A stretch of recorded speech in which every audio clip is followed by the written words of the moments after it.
On West Dakota Fox News at 9. A shortage of nurses, how one group is hoping to train the next generation. Plus, in case of attack, will you be prepared? We'll show you the latest in self-defense. But first, a bomb squad, police force, and SWAT team in an hours-long standoff. Tonight, 2 people are under arrest. This is West Dakota Fox News at 9 with Molly Martinez and meteorologist Henry Blakes. Your first news of the night starts right now on West Dakota Fox News at 9. Good evening, I'm Molly Martinez. We begin tonight with an update on a story we first broke last night. 2 suspects are under arrest from a SWAT situation in North Bismarck. Authorities were called to a home at the corner of Boundary Road and Hay Creek to execute a federal drug-related search warrant. When they arrived, the suspect barricaded himself inside the house. Several agencies responded, including the bomb squad. Police were able to take that man into custody. The second suspect was arrested for possession of methamphetamine and cocaine. The suspects' names have not been released. Time now to take our first check on weather with meteorologist Henry Blakes. Hey, thank you. We are talking. Thank you, Henry. Veterans and active service duty members came together today in Minot for a Veterans Day celebration. Among the veterans was Melvin Junsrud. Melvin is a World War II naval veteran.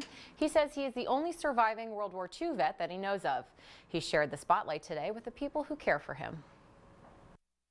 Ones that help take care of us should have a blue ribbon for the work that they do here to take care of us older people. Minot Health and Rehab hosts Veterans Visiting Day every Thursday. You can stop by and show your appreciation throughout the year. Also in Minot today, a celebration at the Air Force Base to honor 100 years of service of the 23rd Bomb Squadron. The actual anniversary was in June, but members of the squadron were deployed at the time. A retreat ceremony and B-52 flyby brought the squadron together today to celebrate. Yeah, it feels great to be a part of such a rich heritage, and there's so many people that are always, coming up to me, or people that I meet that were at Minot Air Force Base many years ago, and they're always, if they were B-52 aviators, they were part of the 23rd Bomb Squadron. The 23rd Bomb Squadron has been assigned to Minot Air Force Base since 1968. About 60 National Guard soldiers based out of Bismarck are back on American soil tonight. We're talking about the 136th Combat Sustainment Support Battalion. They're back from a 10-month deployment to Afghanistan. The soldiers are now traveling to Fort Hood, Texas for demobilization and are expected back in the state mid-month.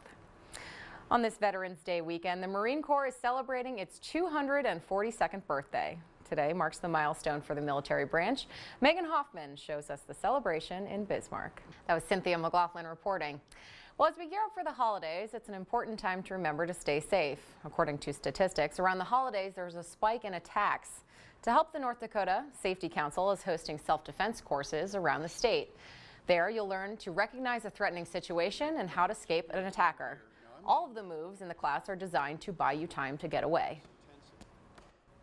Well, if you're thinking about going into nursing, your job prospects look pretty good. According to the Bureau of Labor Statistics, there's a need for about 1 million additional nurses nationwide. They also project a 15% job growth in the next 10 years.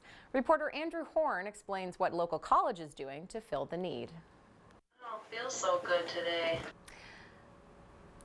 According to national statistics, there's been a North Dakota woman is charged in being an accomplice. I'm sorry, we're having some technical difficulties. We will be back after the break. Welcome back. A Chicago man is charged in connection with a series of heroin overdoses in Williston last year. He's been charged to 6 years in prison. Prosecutors say 23-year-old Sylvester McCurry was among 6 people indicted in the case. They say heroin supplied by his ring caused several overdoses, including 1 fatality.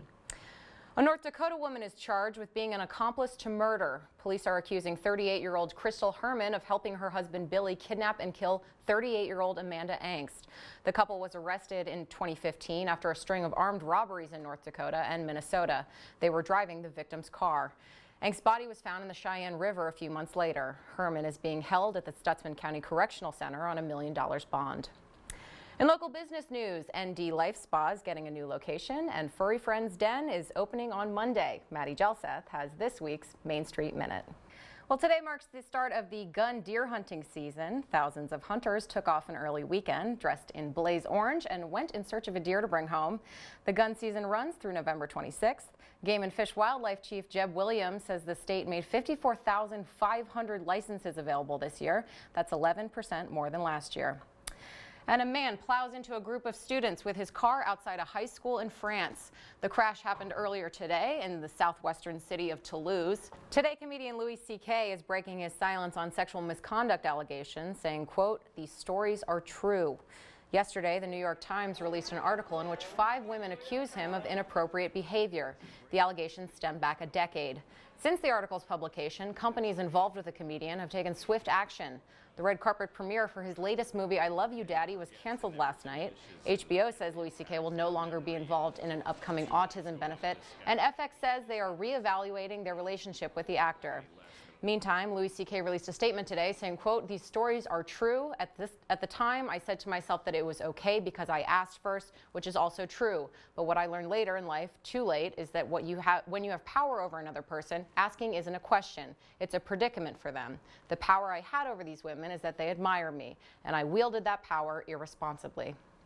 Speaking of sexual misconduct allegations, Republican U.S. Senate candidate Roy Moore is under new pressure to step aside just weeks before a special election. Reporter Doug Luzader says the accusation could have a big impact on the GOP agenda. According to the Washington Post report, the mother of the 14-year-old alleged victim says Moore preyed on her daughter while she and the girl's father were inside a custody hearing for the child. When we return, bugs with expensive taste. We'll show you the surprising link between affluence and infestation. All right, not to say anything about the state of my house, but I think I don't have to worry about bugs. Yeah, especially not this time of year. All right, we'll see you next time.